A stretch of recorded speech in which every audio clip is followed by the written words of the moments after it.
안녕하세요, 샘입니다. 오늘은 제가 리뷰나 체험이 아닌 제 생각을 말씀드려볼까 해요. 제가 소비자 입장에서 콘텐츠를 만들다 보니까 아무래도 유통산업 쪽에 관심이 많이 가는데요. 얼마 전에 이마트에 관한 기사가 제 눈길을 사로잡았습니다.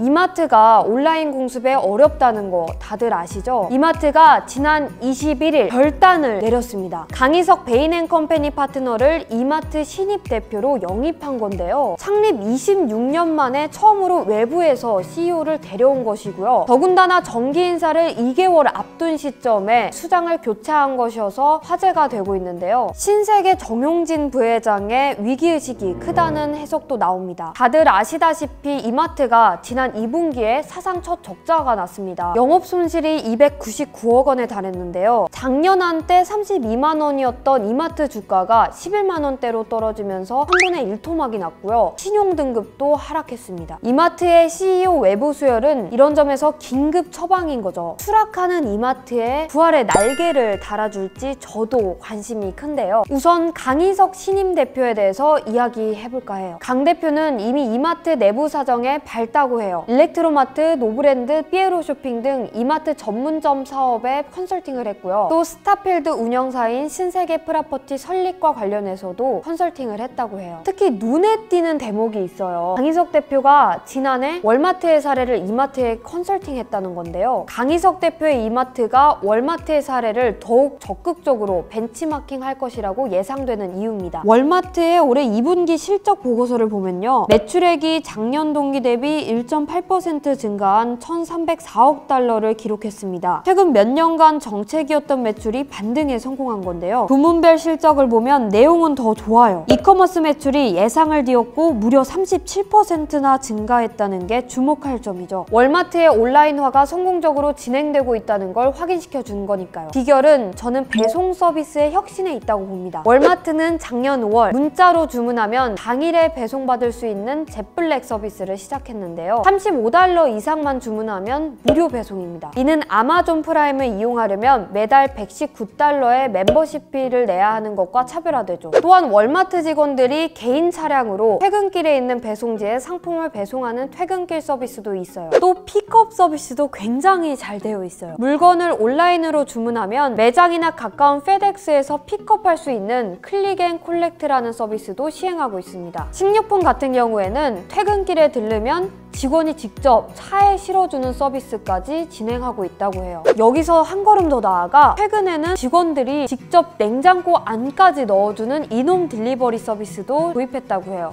이 정도면 거의 배송 서비스의 영혼을 탈탈탈. 이마트 역시 최근 배송 서비스를 강화하고 있습니다. 신세계그룹은 이마트 외에도 신세계몰, 신세계백화점, 신세계TV쇼핑, 트레이더스 등 온라인몰을 쓱닷컴으로 통합했어요. 쓱배송이란 이름으로 배송도 합쳤고요. 하지만 아직까진 그렇게 호평을 받고 있진 않습니다. 무엇보다도 이른바 쓱세권, 새벽 배송을 받을 수 있는 쓱세권의 범위가 굉장히 적어요. 이 때문에 배송 전쟁에서 마켓컬리나 쿠팡한테 밀릴 수밖에 없겠죠. 이는 근본적으로 물류센터가 부족한 탓인데요. 신세계가 인터넷 쇼핑몰을 통합하다 보니까 배송 체계가 아직 잡히지 않은 점도 약점으로 지적되고 있습니다. 이마트의 2분기 적자는 배송 전쟁에 대응하기 위한 비용 증가가 주요 원인 중 하나로 보이는데요. 이마트는 당분간은 적자를 감수하고도 물류센터 확충 등 배송 서비스 강화에 박차를 가할 것으로 보입니다. 강희석 대표가 이끄는 이마트의 또 다른 예상 행보는 신선식품 강화에 있을 것으로 보입니다. 이 또한 월마트의 성공 사례를 따라가는 거죠. 월마트가 배송 시스템을 강화한 데는 신선식품의 경쟁력을 높이기 위한 것이 주목적이었으니까요. 앞서 말씀드린 대로 온라인에서 싸게 주문하고 매장에서 찾아가는 서비스가 신선식품을 위한 거죠. 또한 블록체인 기술을 활용해 신선식품 생산 이력 추적을 획기적으로 개선했죠. 이마트는 신선식품을 강화하겠다는 의지를 분명히 드러냈습니다. 최근 조직 개편에서는 기존 상품본부를 그로세리 본부 본부와 비식품부로 이원화했습니다. 신선식품을 본부 단위의 조직으로 만든 거죠. 식품 담당 역시 두 부서로 세분화했습니다. 사실 현재 이마트의 신선식품은 그렇게 경쟁력이 있다고 할 수는 없는 상태입니다. 특히 가격에 대한 소비자들의 불만이 높은데요. 육류의 경우 이마트가 비싸다는 평을 받고 있어요. 월마트의 경우 신선식품이 미국 6대 대형 식료품 매장 가운데 가장 저렴한 것으로 나타났죠. 앞으로 이마트는 산지 직접 소싱 등을 통해서 가격과 품질을 높일 것으로 보이는데요. 한번 기대해보겠습니다.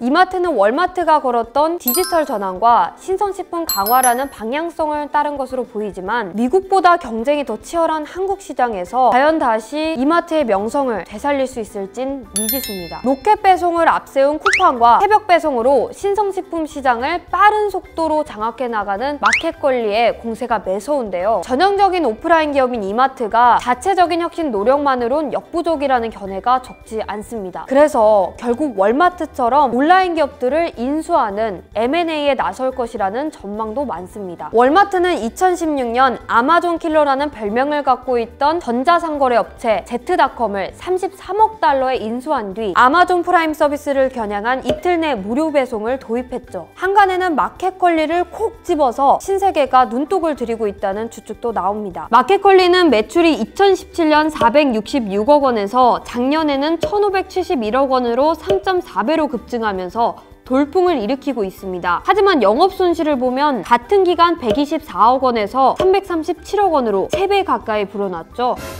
마켓컬리는 적자를 감소하고 시장 점유율을 높임으로써 몸값을 높이려는 의도로 보여요. 투자자들이 계속해서 마켓컬리에 베팅을 하는 것은 결국은 국내 또는 해외 업체의 매각을 염두에 둔 것으로 보이네요. 이마트는 자체적인 혁신에도 불구하고 시장 점유율 감소 등 위기 국면이 지속된다면 결국 선택의 여지가 없겠다는 생각이 듭니다. M&A를 통해 판도를 바꾸는 게임 체인지에 나설 거라는 거죠. 물론 추측입니다. 어쨌든 이마트의 도전이 국내 유통업계에 어떤 변화를 몰고 올지, 소비자에겐 어떤 혜택으로 돌아올지 저도 관심 있게 지켜보겠습니다.